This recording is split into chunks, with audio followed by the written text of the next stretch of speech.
Dans le sud du Liban en guerre, nous accompagnons les casques bleus français de la force de l'ONU, la FINUL. Des soldats de la paix pris en étau entre la milice libanaise du Hezbollah et l'armée israélienne. Alors que nous progressons, des obstacles sur la route, ils ont été dressés par les militaires israéliens. Ils ont aussi accroché des drapeaux pour bien montrer qu'ils contrôlent la zone et installer des checkpoints. Même les convois de casques bleus doivent s'y soumettre. Là, le terrain dans lequel on rentre est totalement contrôlé par les Israéliens. Voilà. Ici, il n'y a quasiment plus de population civile. La menace, ça devient plus en fait les intimidations des Israéliens. C'est très aléatoire d'une mission à l'autre. Ça peut très bien se passer. Et la mission suivante, ça va être beaucoup plus compliqué. Ils vont nous bloquer, ils vont nous envoyer des drones avec parfois des grenades assourdissantes. Des intimidations israéliennes, plusieurs fois dénoncées par l'ONU. Depuis le printemps, l'armée israélienne occupe 6% du territoire libanais. Elle dit vouloir créer une zone tampon pour protéger le nord d'Israël. Il est exceptionnel de pénétrer dans cette zone. Nous découvrons des destructions sur des kilomètres.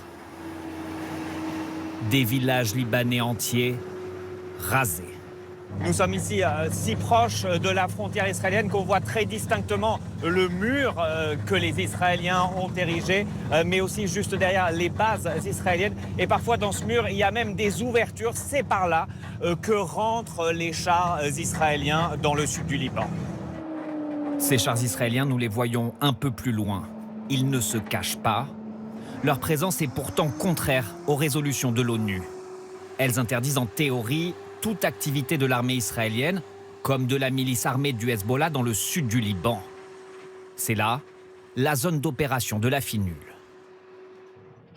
Toujours dans ce secteur, des démineurs français, ils viennent neutraliser un mortier qui n'a pas explosé. Sur ces images fournies par l'armée, on les voit inspecter la zone quand leur détecteur se met à sonner. Qu'est-ce que ça veut dire ce bruit-là ? Il y a des métal, un morceau de métal massif. Ils découvrent au total 4 mines anti-chars de fabrication iranienne. Elles ont été posées par le Hezbollah. Elles sont désamorcées, 2, puis détruites. 1, mise à feu. Une mission délicate. En avril, lors d'une opération similaire, les casques bleus ont été pris à partie. Une attaque que la France attribue au Hezbollah. 2 soldats français ont été tués. Le sergent Anissé Girardin et l'adjudant Florian Montorio. La France l'assure, pas question pour autant de retirer ses soldats. Elle compte toujours 600 casques bleus au Liban. Bien sûr que ça nous touche, qu'on les connaisse ou qu'on les connaisse pas. Ils font le même métier que nous. Il y a une fraternité d'armes qui est forcément présente. Nous, après, notre métier, c'est d'accomplir les missions qui nous sont confiées. La mission principale des casques bleus au Liban, c'est notamment sur cette colline qu'elle se joue.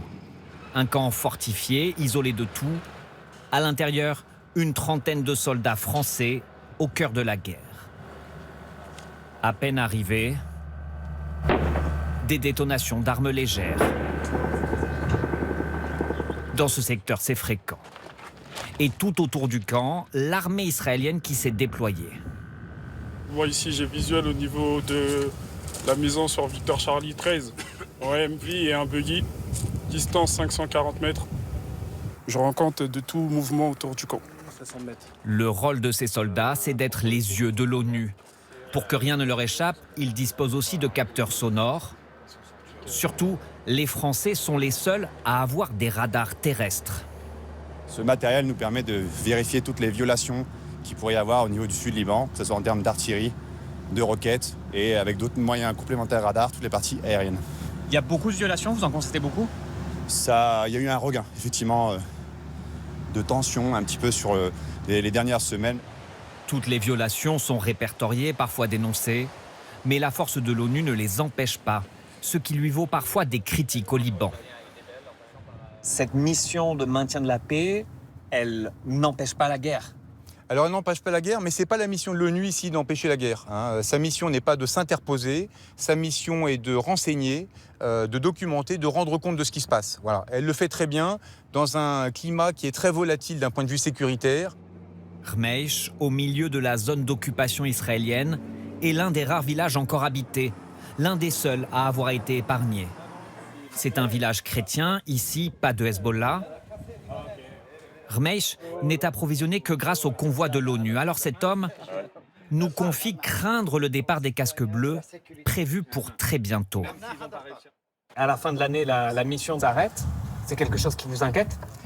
Bien sûr, parce que la FINUL, il nous aide tout le temps, il veille sur nous. Il nous demande si on a besoin de quelque chose. Surtout, il y a une occupation israélienne ici au village. Cela représente un danger pour nous. La simple présence de la FINUL nous protège tant bien que mal. La FINUL, c'est une des plus anciennes missions de maintien de la paix de l'ONU. On ne sait pas s'il y aura quelque chose pour la remplacer. On sait seulement que la France a dit qu'elle était prête à participer à une autre forme de force multinationale.